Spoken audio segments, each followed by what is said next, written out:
Am I going to be pissing a bunch of people off by calling this video the way that I called it? By putting the thumbnail with these logos?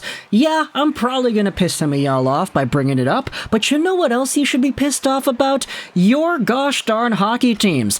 Alberta sucks this year, and I'm just gonna open up this entire conversation by showing you a meme that I found on the R Canucks sub, because there's no secret here. I'm a Canucks fan. I've been talking smack about the Flames and the Oilers for years. Sometimes we'll make good videos about them when they do things that I like or they have prospects that I think are interesting.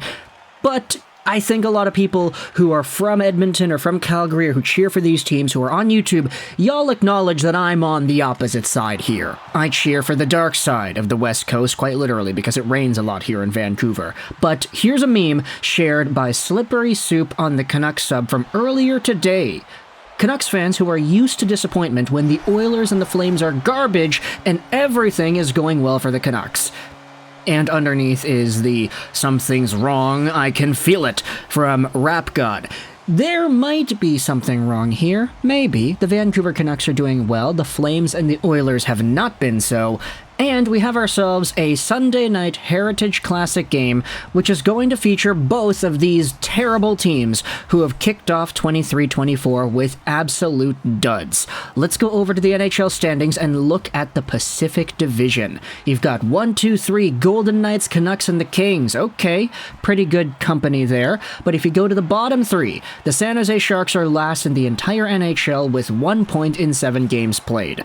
Second last in the NHL, the Edmonton Oilers with 3 points in 7 games played. The Flames are third last in the Pacific. They're not third last in the NHL. There are a few other teams that are worse than Calgary, but the Flames have 5 points in 8 games this season. Each of these teams, the Flames and the Oilers, have scored 17 goals on the year, Calgary doing so in 1 more game.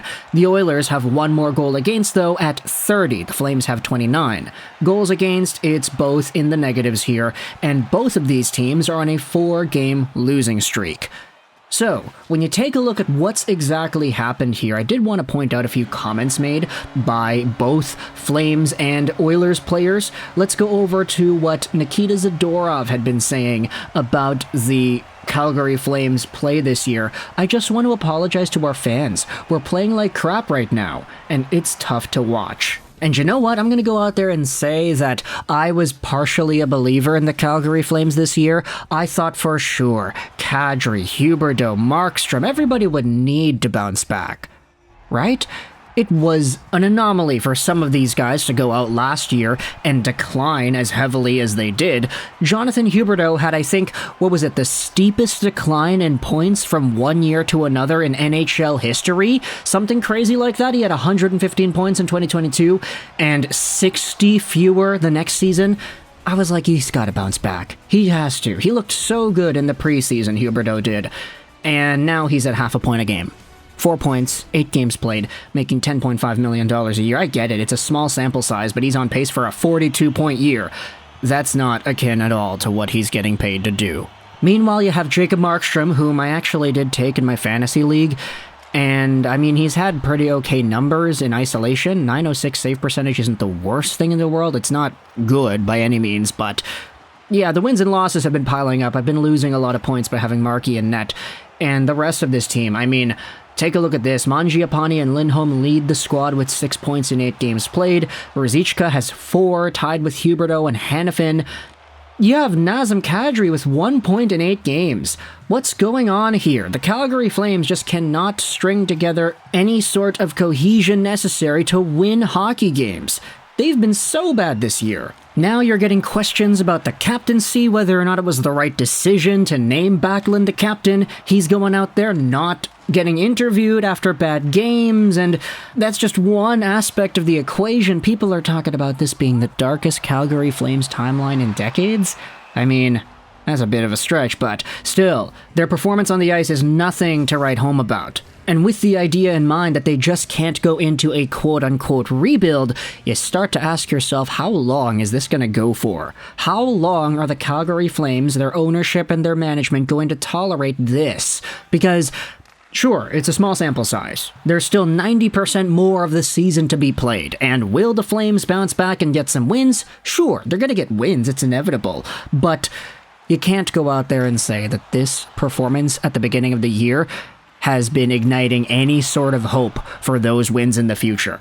And especially if this Sunday you have Connor McDavid coming back. Now, we don't know if he's going to come back day to day, whatever, game time decision. Hopefully he's able to, be up to form when he does return, inevitably. We still want to see McDavid enter that Art Ross race because Jack Hughes has an insurmountable lead, it appears. If there's anybody that's going to go out there and challenge Jack, it's Connor. But if he does not come back on Sunday, then RIP to that idea. For the Oilers, though, they're not much better. In fact, they're so much worse on paper. Their motivation to winning has not been there. When Connor McDavid was in the lineup, the team just could not defend. Their goaltending was bad. Evan Bouchard, we already talked about him. Everybody's turning on that guy in Edmonton. And the standings have gotten so bad that if you take a look at the Oilers in this year's worth of play, this tweet from Rob Williams goes out there and summarizes it all. If the Oilers lose in overtime or shootout on Sunday, they'll match the Canucks' disastrous 1-5-2 start from last year. This is how bad it's been in Oiltown this season. And you gotta remember, the Canucks start from last year, absolute disaster. It's because they blew all those multi-goal leads, but the Canucks were last in the NHL right away. The only thing saving the Oilers from having that title is the San Jose Sharks, who were designed to lose this year.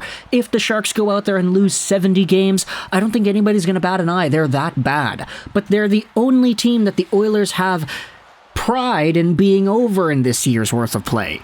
This was a cup or bust team. Well, guess what? It's looking a lot like bust right now. Here's a quote from Darnell Nurse after the Oilers got shut out by the Rangers last night. By the way, Jonathan freaking Quick going out there with the shutout. What an absolute legend.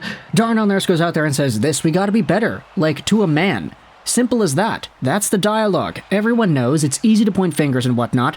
Everyone just look in the mirror at this point and do a whole lot effing better. He also expressed frustration. By the way, I'm reading an article from The Score by Kyle Cushman. A link is in the description if you want to read this. Nurse expressed frustration with the perception that the poor start to the Oilers was solely based on the defense in the team's new systems. I've been here for 9 years. It's always the D. For us, we do have to be better. We can't be relying on our goalies to make 5, 6, 2-on-1 saves a night. Can't be putting our partners and goalies in bad spots. But at the same point, there are 6 guys on the ice at all times, and we gotta be out there helping each other. The Oilers have not been good, and I've been seeing a bunch of comments.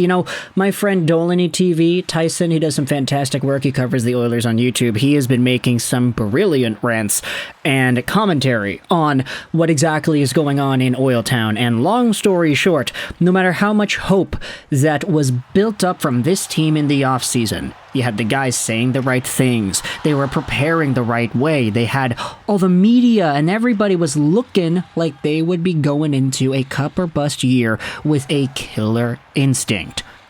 But nah. It's been really bad, and they've been getting goalied too. Like, honestly, I'm not gonna go out there and say the Oilers have been playing that bad to the point where they have as many points as they do that's justified. I do think that some of the games they've had definitely weren't on their side from the opposing team's goalie point of view, like the Casey DeSmith game in the second game of the year against Vancouver.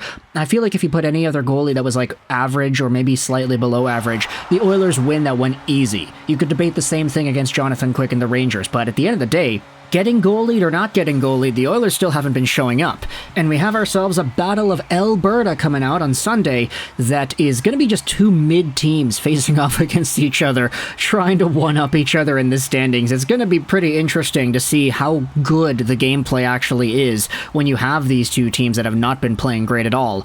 Like, what do you get? 2 negatives make a positive? I don't really know what's going to go on over there. But either way, let me know your thoughts in the comment section below about the Calgary Flames and the Edmonton Oilers. Have they both lost all hope on y'all? If you're an Oilers or a Flames fan, how are you feeling about their season so far? Are they salvageable?